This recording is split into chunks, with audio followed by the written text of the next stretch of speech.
समुच्चय का दूसरा वीडियो लेकर आया हूँ। मैं पहले वीडियो आप लोगों को पढ़ा चुका हूँ, जिसमें पहले वीडियो में मैं बताया हूँ कि समुच्चय क्या होता है, समुच्चय का डिफिनीशन, उसका संकेत।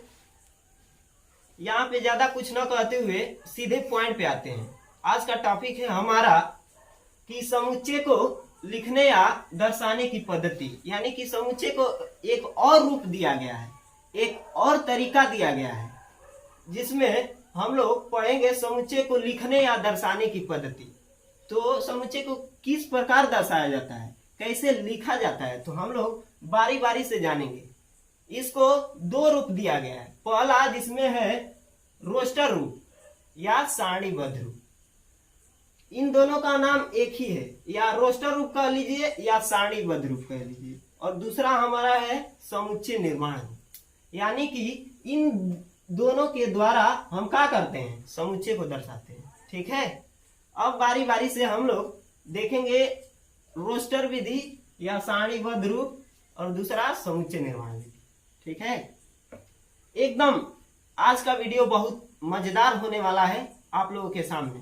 ठीक है, बिल्कुल आसानी से मैं बताऊंगा, कृपया ध्यान लगाकर व्हाइट बोर्ड पर लिखिएगा। वीडियो को भगाइएगा मत, शुरू से जब चालू किए हैं तो अंत तक देखिएगा, क्योंकि यह वीडियो बहुत मजेदार होने वाला है। ठीक है, हम लोग बारी बारी से समुच्चय को लिखने या दर्शाने की विधि बताएंगे। ठीक है,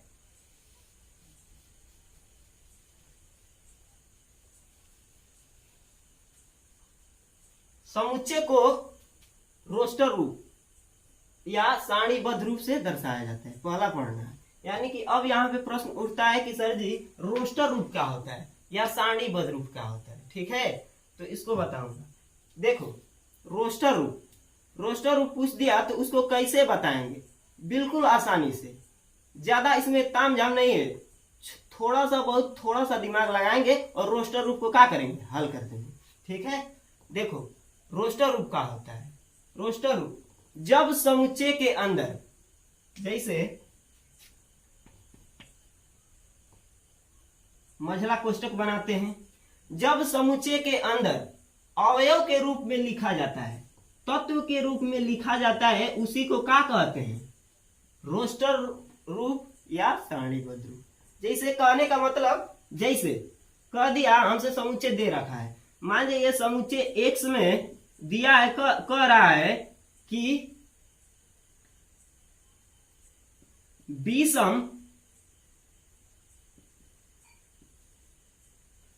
विषम प्राकृतिक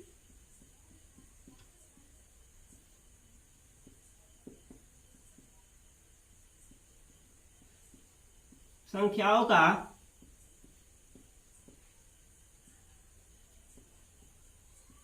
समुच्चय।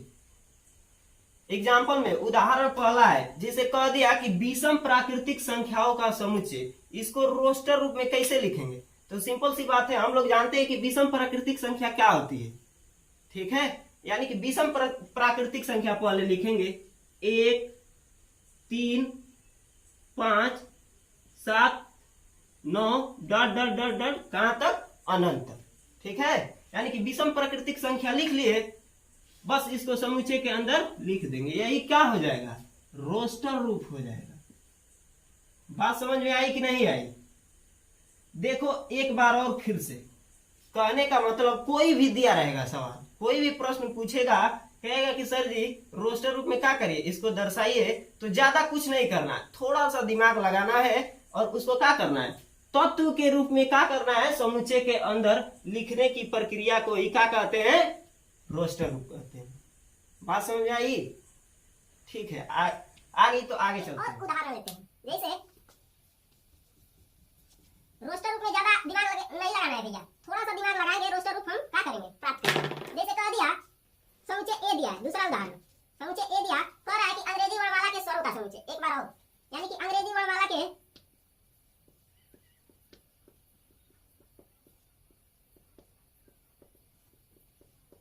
स्वरों का समुच्चय दिया है। रूप में लिखना है रोस्टर विधि या सारणीबद्ध रूप में। ठीक है, यानी कि क्या पूछ रहा है हमसे, अंग्रेजी वर्णमाला के स्वर पूछ रहा है ना, तो इसको स्वर में क्या आते हैं, अंग्रेजी वर्णमाला के स्वर कितने हैं? 5 है। कौन कौन आते हैं? ए, आई, ओ, यू और ई। बस इसको समुच्चय के अंदर हम लोग क्या करेंगे? लिख देंगे। तत्व के रूप में लिख दिए कि नहीं लिख दिए? ये तत्व है कि नहीं? वो किसका तत्व है? अंग्रेजी वर्णमाला का तत्व है।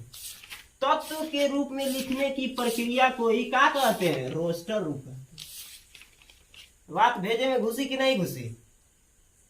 कुछ भी नहीं करना है यार, थोड़ा सा दिमाग लगाएंगे तत्व के बारे में, थोड़ा सा दिमाग लगाएंगे, अवयव के रूप में लिख देना ही क्या कहलाएगा? रोस्टर रूप कहलाएगा। ठीक है, अगर बात समझ में आ गई तो दूसरा हम लोग दर्शाने की विधि में चलते हैं, यानी कि दूसरा है समुच्चय निर्माण विधि। अभी अभी हम लोग समुच्चय को दर्शाने के लिए पहला नियम का पढ़े, पहला विधि का पढ़े? रोस्टर रूप पढ़े, यानी कि सारणीबद्ध रूप पढ़े। अब दूसरा हम लोग पढ़ेंगे बिल्कुल उसी तरह आसानी से कि समुच्चय को एक और रूप से क्या किया जाता है? दर्शाया जाता है, यानी कि समुच्चय। दूसरा है समुच्चय निर्माण रूप में। अब यहाँ पे बात आई कि इसको कैसे पहचानेंगे, कैसे हम दर्शाएंगे। तो देखो, इसमें भी दिमाग नहीं लगाना है, थोड़ा सा दिमाग लगाएंगे हो जाएगा। यानी कि इसको कैसे पहचानेंगे? समुच्चय निर्माण रूप कहने का मतलब कि समुच्चय निर्माण रूप वह विधि है, समुच्चय निर्माण रूप वह विधि है जो समुच्चय के अंदर, देखो, जो समुच्चय के अंदर किसी चर राशि के गुण या खासियत के कारण उसमें क्या किया जाता है? प्रयोग किया जाता है। रोस्टर रूप में तो अवयव लिख रहे थे, बस इसमें चर राशि का प्रयोग करेंगे और उसको क्या करेंगे? लिख देंगे। वही क्या हो जाएगा? समुच्चय निर्माण रूप। जैसे अभी बात समझ में नहीं आएगी, कंफर्म करते हैं उदाहरण से। जैसे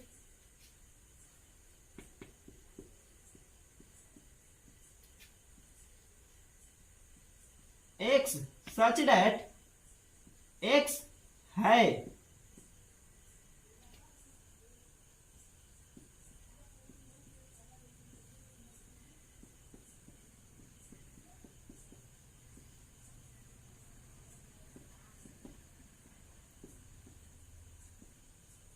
ठीक है। जैसे कहने का मतलब, उसको तो अवयव के रूप में लिख रहे थे रोस्टर रूप को, बस इसमें थोड़ा सा चेंज कर देना है।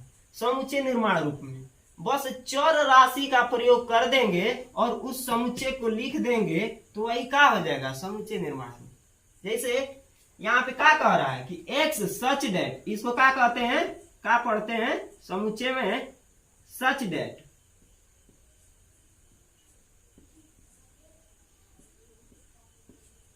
बस एक्स का प्रयोग करेंगे, यानी कि चर राशि क्या क्या कौन कौन सी होती है? X Y Z. किसी का प्रयोग करके इसमें क्या करना है? समुच्चय निर्माण रूप पूछेगा तो चर राशि का प्रयोग करके क्या करेंगे? उसको उतार देंगे। ठीक है। एक और दूसरा, मान जाइए कह रहा है कि अंग्रेजी वर्णमाला के वो ही उदाहरण लेते हैं। क्या करते हैं? जो बताए उदाहरण उसी को मैं बता रहा हूं। ठीक है, यानी कि अंग्रेजी वर्णमाला के स्वरों का समुच्चय, तो चर राशि का प्रयोग करेंगे समुच्चय निर्माण रूप में। तो चर राशि का प्रयोग करिए। Y such that Y is vowel of alpha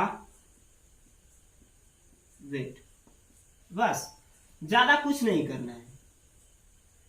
समुच्चय निर्माण रूप आपसे कोई पूछेगा तो बस समुच्चय के अंदर किसी चर राशि के गुण या खासियत के कारण उसको प्रयोग करना ही क्या कहलाएगा? समुच्चय निर्माण रूप कहलाएगा। ठीक है, जैसे इसको सच डेट पढ़ते हैं, इसका मतलब क्या निकलेगा कि वाई वह अवयव है, वाई वह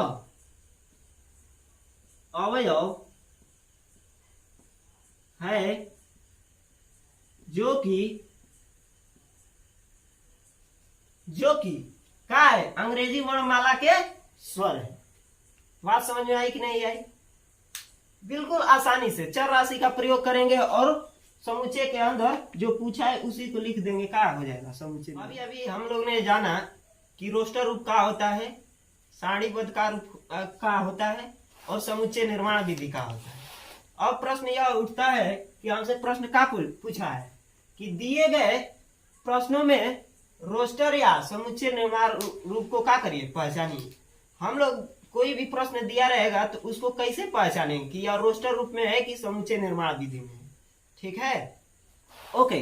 तो मैं बताया हूं कि जो तत्व के रूप में समुच्चय के अंदर तत्व के रूप में लिखा रहेगा उसको क्या कहेंगे, रोस्टर रूप। और समुच्चय निर्माण विधि में समुच्चय के अवयव को किसी गुण या खासियत के कारण चर राशियों का प्रयोग करके उपयोग में लाया जाता है, तो इस पद्धति को क्या कहते हैं, समुच्चय निर्माण विधि। तो हमसे प्रश्न पूछा है कि कौन सा दिए गए प्रश्न में कौन सा रोस्टर रूप है और कौन सा समुच्चय निर्माण विधि है। ठीक है, आइए हम लोग जानते हैं। पहला समुच्चय, समुच्चय ए में दिया है ए बी सी दिया है ना। समुच्चय ए में कितने अवयव है, 3 है। तो यह तत्व के रूप में है, अवयव के रूप में है, तो इसको क्या कहेंगे कि यह रोस्टर रूप में है। ठीक है, जो तत्व के रूप में समुच्चय के अंदर दिया रहेगा उसको क्या कहेंगे, रोस्टर रूप। अब देखिए सेट बी में यानी कि समुच्चय बी में हमसे प्रश्न पूछ रहा है कि भैया इसको बताइए कि समुच्चय निर्माण रूप में है कि रोस्टर रूप में है। तो हम लोग ज्यादा दिमाग नहीं लगाएंगे, परिभाषा के अनुसार क्या करेंगे उसको बता देंगे, सिंपल सी बात है।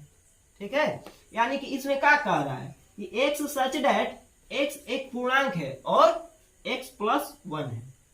तो इसको कह रहा है कि रोस्टर रूप है कि समुच्चय निर्माण रूप है।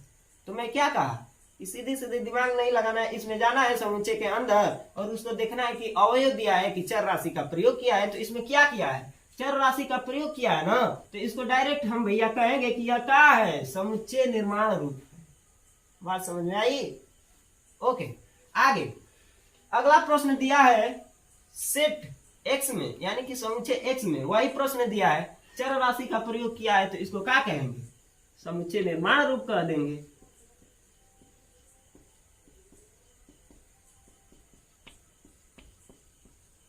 बात समझ में आई कि नहीं आई?